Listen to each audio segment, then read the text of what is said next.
Okay, good morning. Nice to see all of you. This Shabbat is Shabbat B'Shalach. It's Shabbat Shira, the Sabbath of song. And there is this very popular custom to feed birds on Shabbat Shira.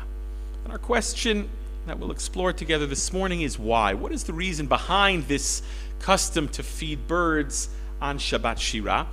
And is it even an appropriate custom? Is it even something that is recommended? Or perhaps maybe there are problems with this minhag. Maybe there are questions with this minhag. It may surprise some of you that this custom is actually a controversial custom. And we'll ask the question, why? We'll ask if it's even permitted to feed wild birds and wild animals and such on Shabbat. Okay, so if I pose the question to you, what's behind this custom? What's the reason for it? What's the tam haminhag? What would you answer? Right? Who knows? What's the reason we feed, or some feed, birds on Shabbat Shira? Any suggestions? I'm sorry? Because of the mun. Okay, what about the mun? What about the mun? They weren't supposed to collect it on Shabbat. And what happened? Thank you. And what happened? Oh, some people were going to. And the birds ate it. Okay, so there's this famous story. Maybe it's a midrash. Some say there's a famous midrash, although it actually does not appear in the midrashic literature. But there's a famous midrash. In fact, I could give a whole class about famous midrashim that actually don't appear in the midrashic literature. Some such midrashim don't even appear in Jewish literature. We got them from some sort of external sources, but there's this famous midrash or famous story of how on Shabbat there were those Jews, maybe Datan and Aviram, these two troublemakers, who, in trying to prove Moshe wrong, when Moshe says that there's not going to be man that's going to fall on Shabbat, you're supposed to go ahead and collect a double portion on Friday, right? That's why we have lechem mishneh, 2 loaves on Shabbat as a zecher for the man. You're supposed to glean a double portion on Friday because there won't be any man that will fall on Shabbat.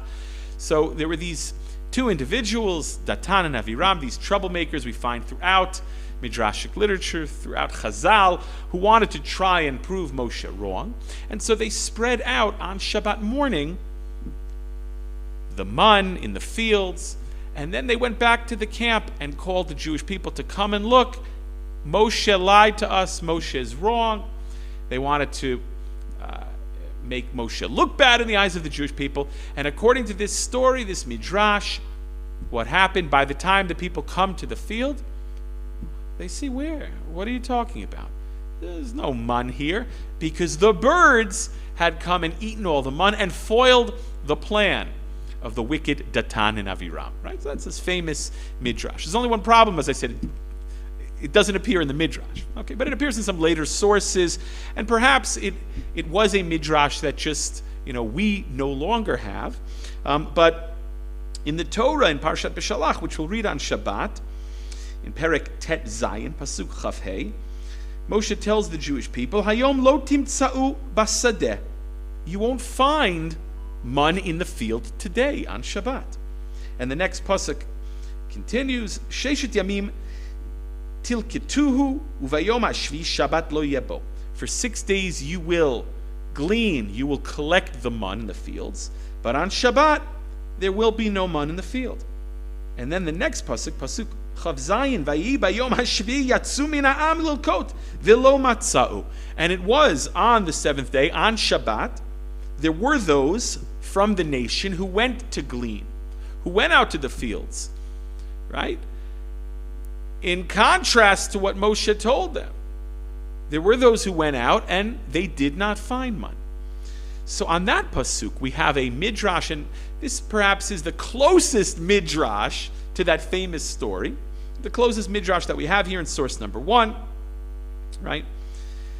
Vayihi bayom hashvi yatsu min ha'am lilkot v'lo matza'u elu mechusei Me elu mechusarei emunah sheb'Yisrael.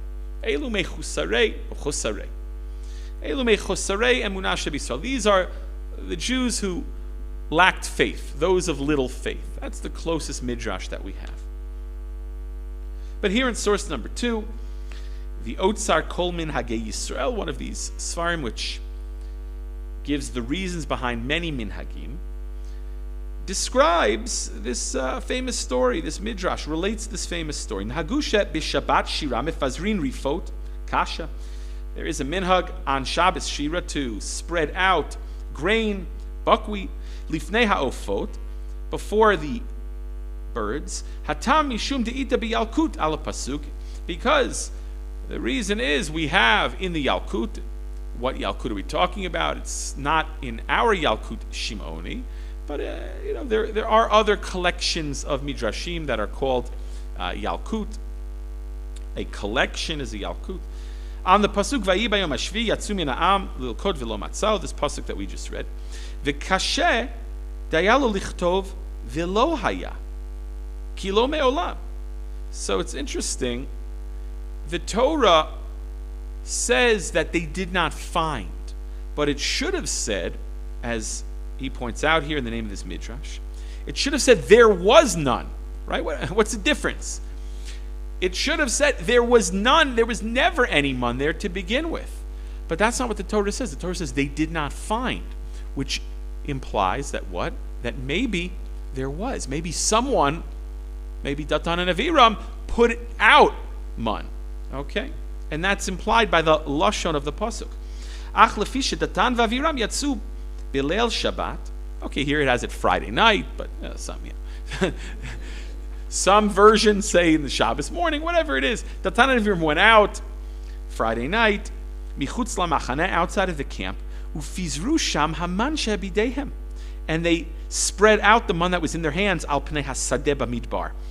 In the field there in the wilderness, kidei la'asot dvarav shel Moshe plaster, to make Moshe out to be a liar in front of the eyes of the Jewish people. Shamar shebayom hashvi lo yebo, because as we read, Moshe told the Jewish people there will be no man on the seventh day, on Shabbat.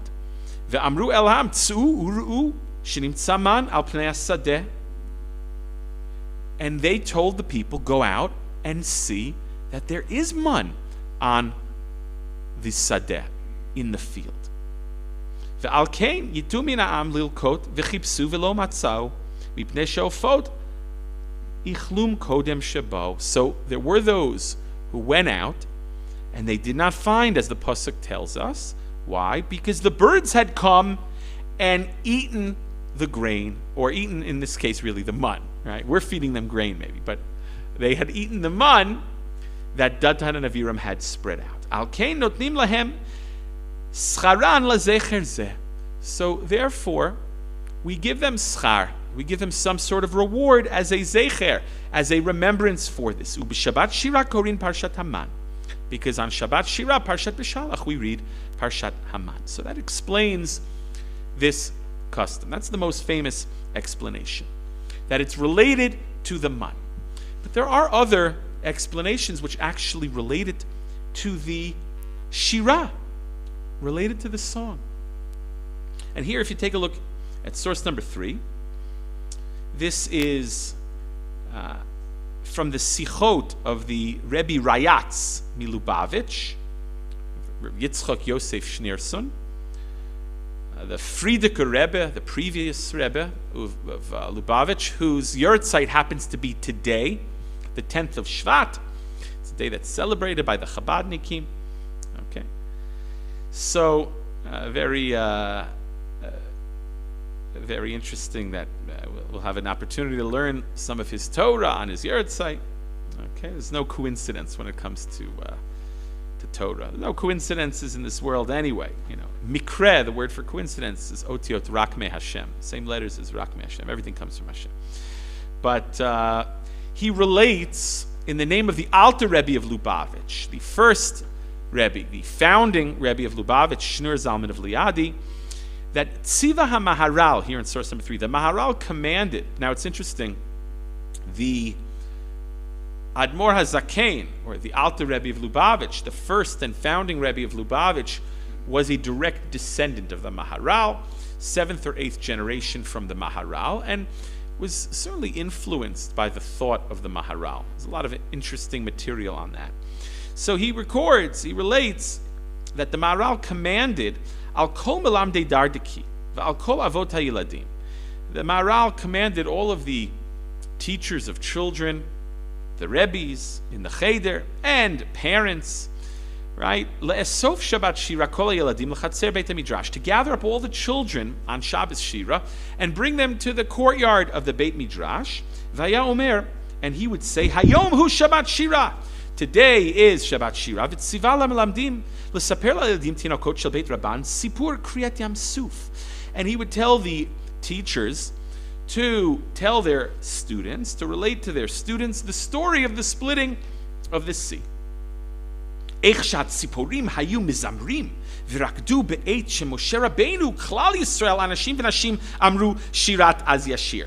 How the birds were chirping and singing and dancing during the time when Moshe Rabbeinu and Klal Yisrael were singing az yashir, Shirat Hayam, the song of the sea. וגם סיפר איך שילדים כתבו פירות מהאילנות שבים והאכילו את הציפורים המזמרים.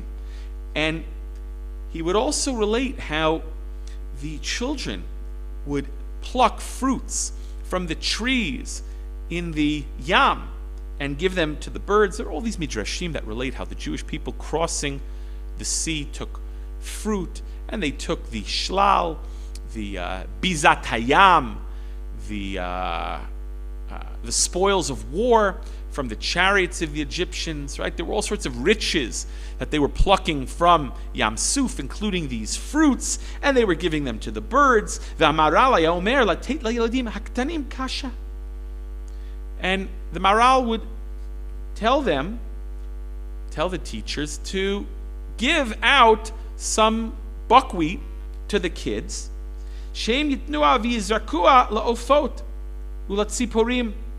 that they should give these grains to the birds,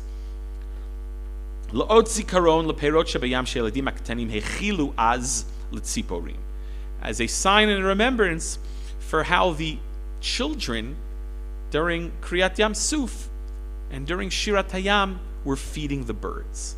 Okay, so here you see it's related, according to this source, to the Shirat Hayam. Another source here, in source number 4, also relates it to Shira, to the very act of Shira, the physics maybe of Shira, of song. Very interesting. Tam leminhag shomrim ha'olam shebeshabbat Shira mefazrim lifnei ha'ofot kasha ki gam nikru balei shir ki ein davar sheyashir kemot tzipurim mipnei shem sholtim ba'avir.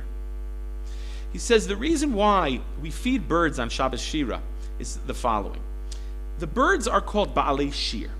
They are called the masters of song, and in fact, there is no one, nothing, no creature, ein davar. There is no other thing that sings like birds. Birds are always singing, birds are always chirping. Mipnei shem sholtim ba'avir, because they reign over the avir, the air, the sky. What does that mean? V'hazemer ba min ha'avir. Song comes from the sky. Song comes from the air. What does that mean? V'chein klei zemer eino minagein ela min ha'avir.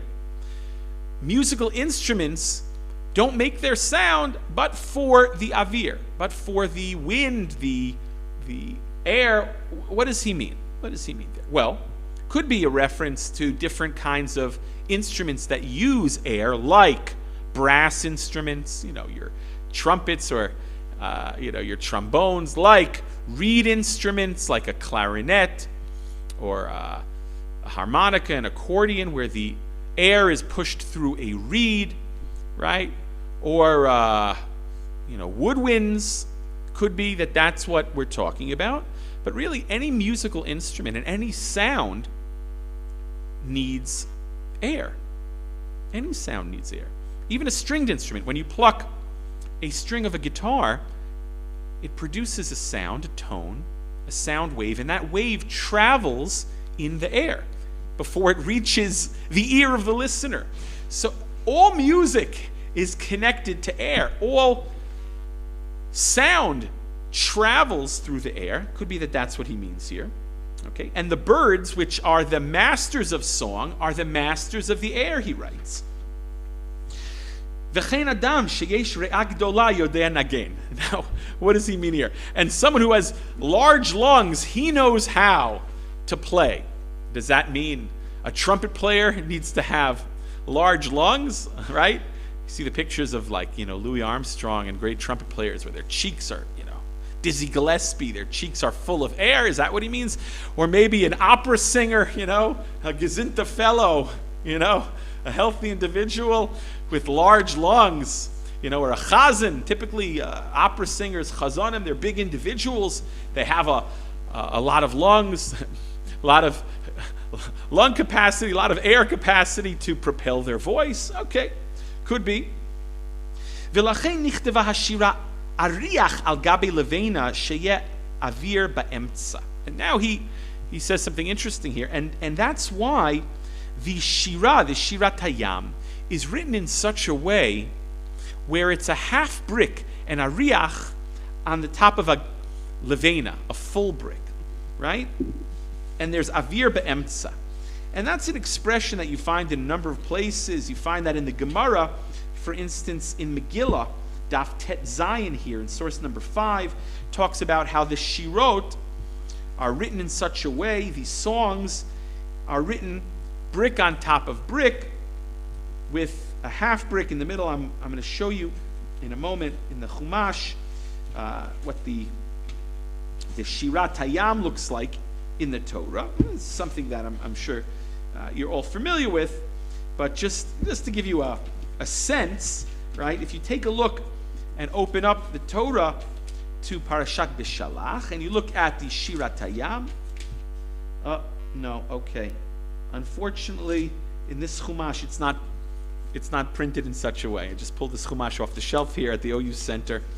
But if you look in certainly in a Tikkun Korim, you'll find that the Shirat Hayam is written in the Sefer Torah in 2 columns, right? With a half brick in the middle. Okay? It's written in such a way, areach al gabe levena, velevena al gabe areach, or ariach. Right? A half brick and then 2 bricks. A half brick and then 2 bricks. Okay? And the Gemara here in Megillah on Daf Tet Zayin says, as opposed to the 10 sons of Haman, which are also written in 2 columns, but there is no half brick in the middle. Why?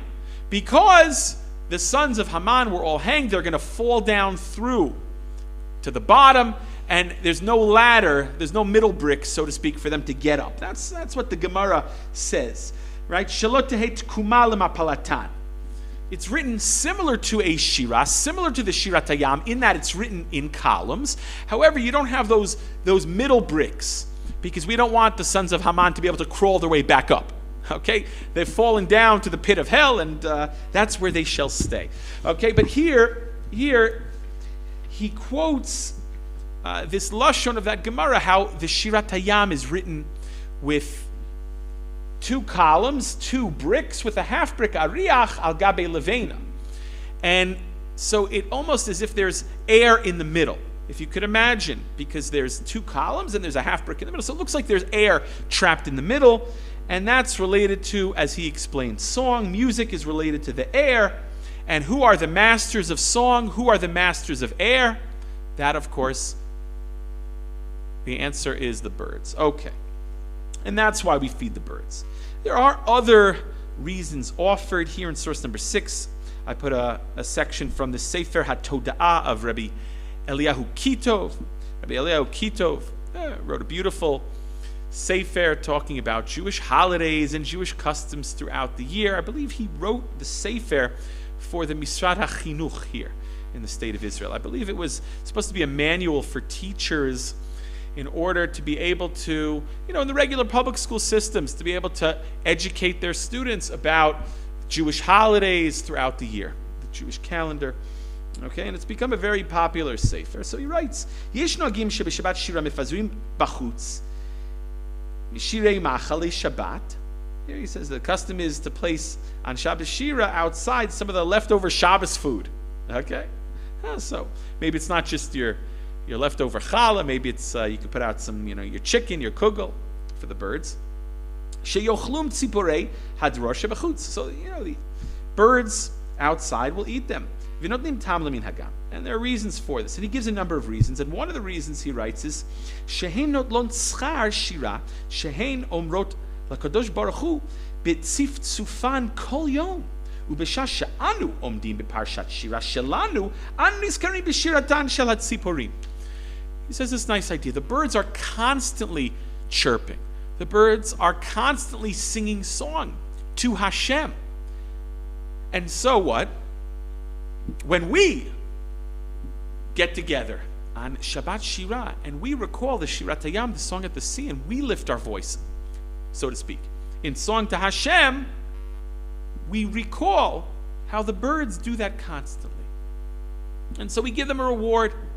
Right? It's a remembrance of how they are constantly lifting their voice in praise of Hashem. On the Shabbat that we lift our voice in praise of Hashem, right? And we, in a certain sense, we reenact this, meaning it's not only the Shabbat that we recall how the Jewish people sung Shira at Yam Suf, but we reenact this. We sing it out, we sing it together, right? In Pesukei de Zimra, we will read the verses alternatively with the ta'amim. The Shirat Hayam has special ta'amim. Okay, so we sort of reenact this, we recreate this in some communities. People will stand for the Shirat Hayam when it's read in the Torah. So we're sort of reenacting this. And on the Shabbat, when we recall the Shirat Hayam and we reenact this and we relive this experience, we also recall and invoke how the birds are constantly praising Hashem. The entire creation, as we know, is constantly singing Shira, constantly singing praise to Hashem, even every blade of grass. Okay, so that's this nice idea. There are other ideas as well. The Chatam Sofer, for example, also relates it to the man. The Chatam Sofer says ultimately it's about a lesson in Emunah. The man was a lesson in Emunah. The man is related to the word manhu. Right? They asked, what is this? But it's related to the word Emunah, because it was lechem min hashamayim. It came from heavens. We didn't have to do anything. And the Chatam Sofer explains the reason why in the Aron Habrit, the Ark of the Covenant, the Holy Ark, we kept a tzinsenet haman, a little vial of manna. Why? For perpetuity, for posterity. Why did we keep a little vessel with some of the manna? Again, a lesson in faith that Hashem provides us with our sustenance. Hashem provides us with parnasa. Right? There's a minhag that some have to read Parshat Haman this week. Okay, there's all sorts of customs related to Parshat Haman, parnasa, because we recognize that Hashem, He gives us parnasa. He's the source of our parnasa. The man was lechem min hashamayim. And as a sort of zecher for that lesson in Emunah, the Chatam Sofer explains that the custom to feed the birds on Shabbat Shira is to give them food with no effort. Okay, just like Hashem gave us the man in the midbar, lechem min hashamayim, we didn't have to work for it. So we make the bird's job easy this Shabbat, and we spread out kasha, grain or bread or whatever. We feed the birds, right? And make their job easy. We give them, so to speak, lechem min hashamayim. We give them food that they don't have to work for. Ultimately, it's a zecher for the man, how the man was something that was given to us by Hashem with no effort. Okay, so we saw a number of different reasons given for this custom, whether it's related to the man, whether it's related to the Shirat Hayam. There's only one problem. That this custom is very problematic. It would seem to be in conflict with normative halacha, with halacha psuka, halacha mikubelet. The Chachamim prohibited feeding animals that don't belong to you. The Chachamim prohibited feeding animals on Shabbat that are not in your care. Okay? And so take a look here at source number 7. This is a Mishnah from Masechet Shabbat, Perek Chaf Dalet. It's Mishnah Gimel. The Mishnah there says, Ein ovsin et hagamal ve'lo dorsin, aval malitin. You're not allowed to fatten up camels on Shabbat or force feed them, aval malitin, but you could place food in their mouth. Now, why would you want to fatten up or force feed your camel on Shabbos? Well, camels can store a lot of water and they can store a lot of food. So before a long journey, they used to force feed their camels. So the Mishnah here is saying you cannot do that on Shabbat. And we'll explain why these things are prohibited. Ve'ein mamrim et ha'agalim aval malitin. Similarly, you can't force feed your calves, but again, you can place food in their mouths. Ume'alaktin latarnagolim. But you can feed your chickens on Shabbat. That is permitted, right? We have chickens, we raise chickens. You can feed them on Shabbat. And in fact, there's a mitzvah to feed your animals before you feed yourself, right? The Chachamim learned that from Rivka. Rivka gives Eliezer and his men water, then gives the camels water. But when it comes to feeding them, she feeds the animals first, and then she feeds Eliezer and his men. So the Chachamim draw from this that one has an obligation to first feed his animals before he feeds himself. Okay? So you can feed your chickens. V'notnim mayim lamorsan. You can add water to the feed, to the grain. Avalo govlim. But you can't knead it. You can't mix it in. Okay? There's a prohibition of lisha, lush, one of the avot mulachot. Ve'enotnim mayim lifnei dvorim. And this next part of the Mishnah is pertinent to our conversation this morning. This is very relevant to our discussion. You can't put out water before bees, v'lifnei yonim shebeshovach, or before doves. Aval notnim lifnei avazin v'tarnagolim v'lifnei yonei har desiot. But you can put out water and food in front of geese, in front of chickens, and in front of yonei har desiot. Different explanations as to what that means. Could refer to a certain type of dove or pigeon, Herodian doves maybe, related to Herod, right? King Herod, Hordus, that's what Yonei Herdesiot are perhaps. Maybe they were doves that Herod raised in his palace, or Rashi understands it to be the name of a place. Could be doves or pigeons that were indigenous to a certain region. Some want to say maybe Rhodes, okay, Rhodes in Greece, one of the Greek Isles, right? Okay, fine. So why? Why are you not permitted to put out water or food for these wild birds? So Rashi explains, because it's a tircha yetera. The Chachamim prohibited it because it's additional effort. They didn't want us to expend all this effort on Shabbat feeding animals that don't belong to us, that are not in our care. If a person has animals, he has a mitzvah to feed them. We'll see in a moment. But if those are wild animals or wild birds, they're not in your care, they're not domestic animals.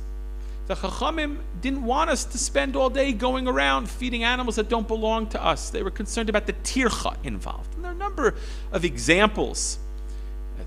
The Mishnah and the Gemara discuss things that the Chachamim prohibited because of tircha. They didn't want you expending all this effort. There's a mitzvah of shvita. There's a mitzvah to rest on Shabbat. Right? Okay. So, and in fact, the Gemara here in Shabbat on Daf Kuf Nun Hey cites a Braita which teaches an important klal. Okay, the Braita is as follows: Notnim mizonot lifnei kelev. This is on Daf Kuf Nun Hey. You can place food before a dog. Ve'ein notnim mizonot lifnei chazir. However, you can't place food in front of a pig. You can't feed a pig on Shabbat. So the Gemara asks, "Uma hefresh bein zeh lezeh?" What's the difference between the dog and the pig? Why am I allowed to feed a dog and not a pig? And the answer is, "Zeh mizonotav alecha v'zeh ein mizonotav alecha." The Gemara gives this klal because his food is upon you, meaning you are obligated to feed him. The dog is in your care. However, the pig, he's not reliant on you for food because he's not yours, right? Gemara says it's not nice for Jews to raise pigs, so the assumption here is that it's not your pig. Okay, so that's the Gemara's assumption. But the klal is as follows: if it's an animal that is in your care, mizonotav alecha, you are obligated to feed it. It relies on you for food, for sustenance, so you are obligated to feed it, and you're permitted to feed it on Shabbat. But if it's a wild animal, like the wild birds here in the Mishnah, the Gemara continues and explains that that's the reason for the prohibition of feeding these birds, these wild birds. If it's a wild bird, right? So it's not looking to you to feed it, and you're not permitted. The Chachamim prohibited it because they didn't want you to expend all this energy and effort feeding wild birds. Now, if they are domesticated birds, right? The example in the Mishnah of geese or chickens that you're raising, or these Herodian doves, or doves from this place, whatever. So then you are permitted to feed them because you are raising them; they are yours. So that is the klal, and that is the halacha, and it's halacha psuka. Right? It's simple, accepted, normative halacha. And the Shulchan Aruch in Siman Shin Chav Daled here in source number 8 writes the following: Ein notnin mayim v'lo mizonot lifnei dvorim. One may not place water nor food before bees. V'lo lifnei yonei shovach v'yonei aliyah. V'lo lifnei chazir. And similarly, not in front of these types of doves from a coat, or maybe doves that you are trying to catch. What are yonei aliyah? So people used to raise doves or birds or pigeons on rooftops of buildings, right? Maybe you saw that in New York City even. People used to raise such things. They used to raise birds. But those are not your birds. They are wild animals, wild birds. You're trying to maybe attract them, but they don't belong to you. You're not obligated to feed them.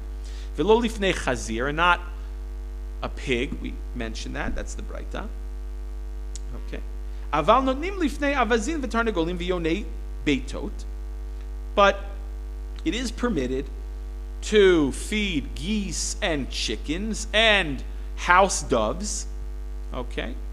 V'chein lifnei kelev shemizonotav alecha.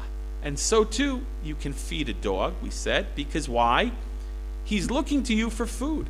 He's reliant on you for his food. Now, there's an interesting discussion if it's permitted to feed a stray dog. Maybe a stray dog that has no one else to feed him, maybe in that case, mizonotav alecha, right? He's reliant upon you. Okay, that's an interesting discussion. But in any case, it's clear from the Shulchan Aruch that one may not feed wild animals, wild birds, birds that don't belong to you, right?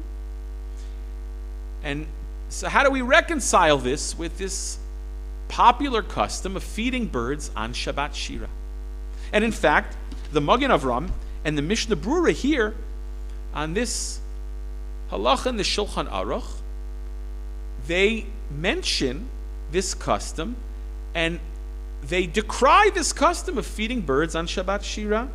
Right? Look at source number 9. This is the Magen Avram.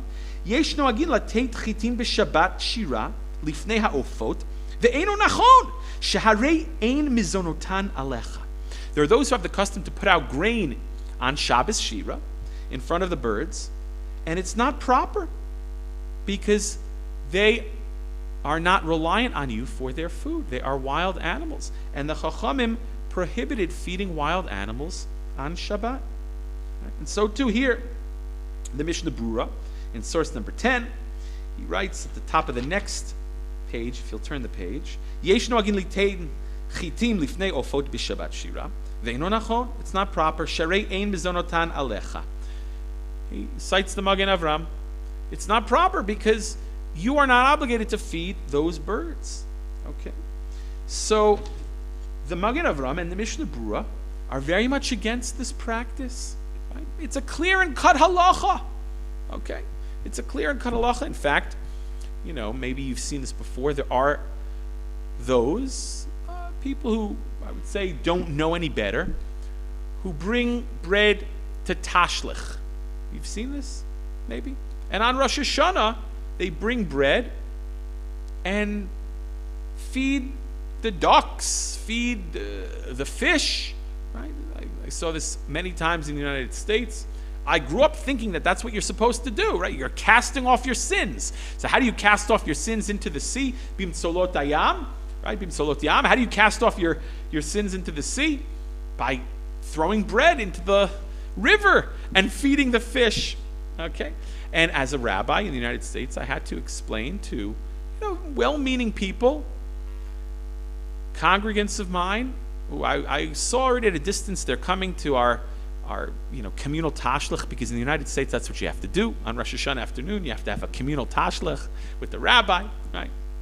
And everyone's schmoozing and speaking lashon hara and shtuyot and things that are completely inappropriate for Rosh Hashanah. Okay, but that aside, there are lots of problems with it, right?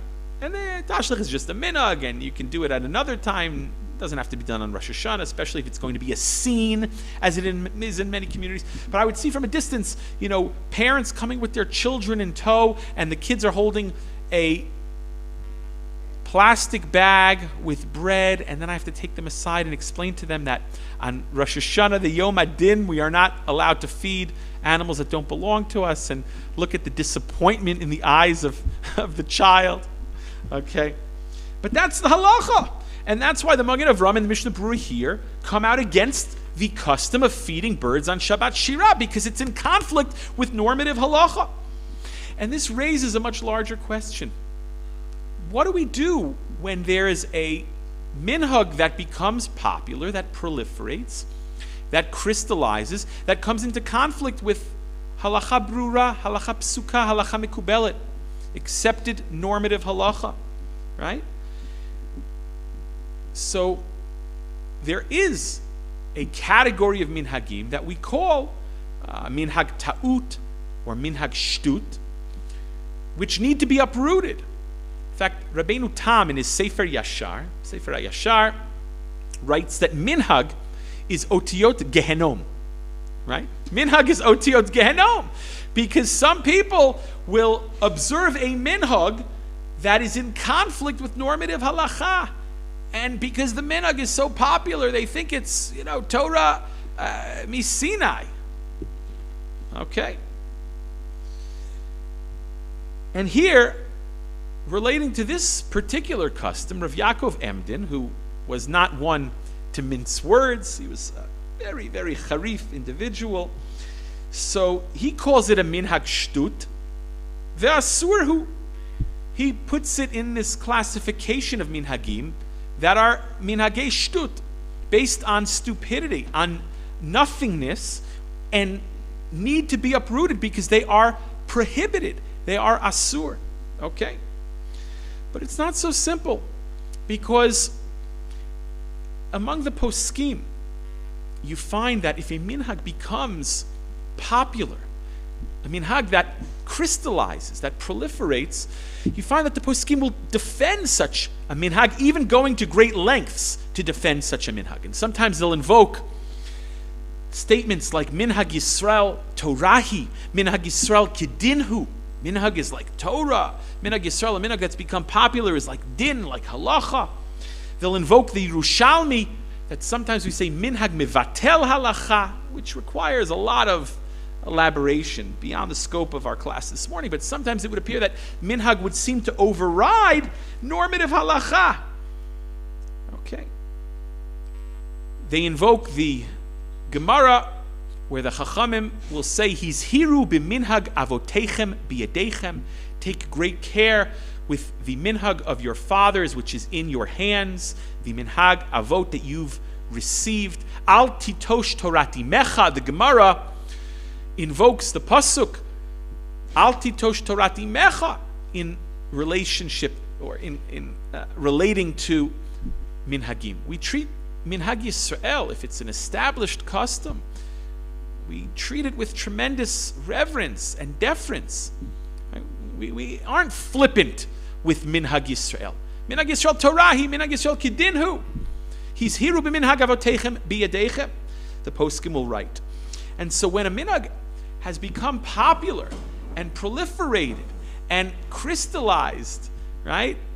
Ad kedei kach, right? Everyone observes this. Not everyone, but it's a very popular custom of feeding birds. So you'll find that poskim will defend such a practice. Rav Moshe Feinstein, in a different context, but in a number of places, he's not addressing this particular custom per se of feeding birds on Shabbat Shira, but Rav Moshe Feinstein, in a number of places, will go out of his way to defend minhag, defend certain practices that have become popular, and he'll invoke the famous statement from Chazal, Yisrael im lo neviim heim, b'nei neviim heim. The Jewish people, if they are not prophets, well, they are the children of prophets, they are the descendants of prophets. Meaning, if something has become crystallized, if there's a practice that's become popular, it's become minhag Yisrael, you can't just dismiss it. There must be some reason behind it. Okay, and there are a lot of examples of minhagim where initially they seem to be very problematic, and the rabbi wanted to uproot them, wanted to get rid of the minhag, and then something is revealed, and all of a sudden he realizes that there's a very, very important reason for this minhag. There's a story that when the Ramah became the Rav in Krakow. Now, I will admit that the story, I have never successfully found a source for it. But there's a story that relates, could be completely apocryphal, but according to the story, when the Ramah became the Rav in Krakow, he noticed that the minhag was the morning following his wife's Leil Tvilah, a man was called up to the Torah and given a big yasher koach and given a blessing that he should be zochet to have children. And the Ramah found that custom to be very immodest. Right? Chazal banned women from even speaking about going to the mikvah, discussing it with people. It's supposed to be very, very modest. It's a private matter. We don't share this with the public. And here, there's this custom of men, right, getting an aliyah the following morning and given a bracha and a yasher koach, right? It doesn't make sense. So the Ramah wanted to uproot this minhag. Okay? Well, the story goes, there was a man who came to shul one morning and demanded his aliyah, and demanded his yasher koach, and demanded his bracha. And the gabbai refused him. And the man persists, and the gabbai continues and refuses the man, and it creates a little sichsuch, draws the Ramah's attention, and what emerges is, the gabbai says, I guess the gabbai's wife must have been the mikveh lady. I mean, how else would he know, right? The gabbai tells the man, I can't give you an aliyah, I can't give you a yasher koach or a bracha, because your wife did not go to the mikveh last night. And for the Ramah, this was a major revelation. All of a sudden, he understood the reason behind this minhag, which lichora seems to be very immodest and inappropriate. Sharing this information with others. The Ramah realized that this minhag was instituted because there were women in Krakow who were telling their husbands that they went to the mikveh, but were lying. They did not go to the mikveh. Now, you can understand it. A mikveh in Poland in the 16th century, right, was probably not very pleasant, certainly not heated. Okay, the water probably wasn't very fresh. I've been in medieval mikvaot in Germany and other places. It's not something you really want to go into even in the summertime. But in any case, for the Ramah, he realized, wow, there was a tremendous reason behind this minhag.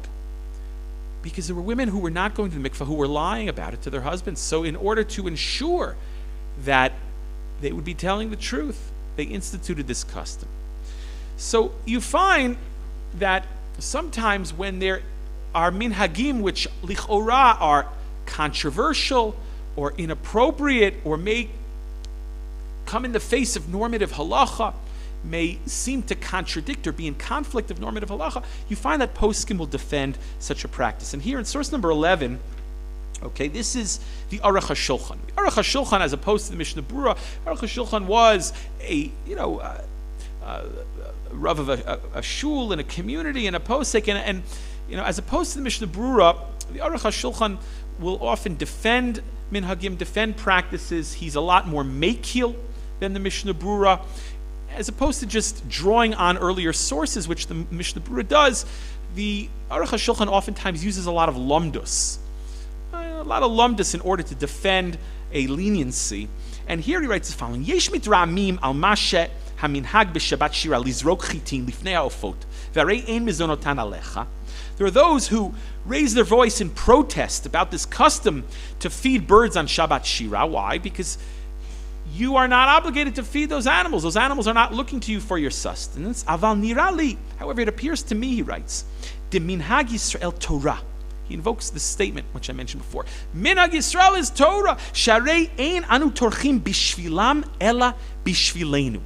And this is his teretz. And this is a very, very fascinating teretz. He says the following: what's the whole reason why the Chachamim prohibited you from feeding wild animals on Shabbat? Why did the Chachamim prohibit you from feeding wild birds and pigs and things that don't belong to you? Because of the tircha. Because of the effort that you'd have to expend. But that is when you're expending unnecessary effort for the animals. However, if it's in fulfillment of this minhag, the Aruch HaShulchan writes, you're not expending or exerting effort for the animals, but it's for yourself. In this case, this tircha is not for the animals, but this tircha is for you. And therefore, he defends the practice.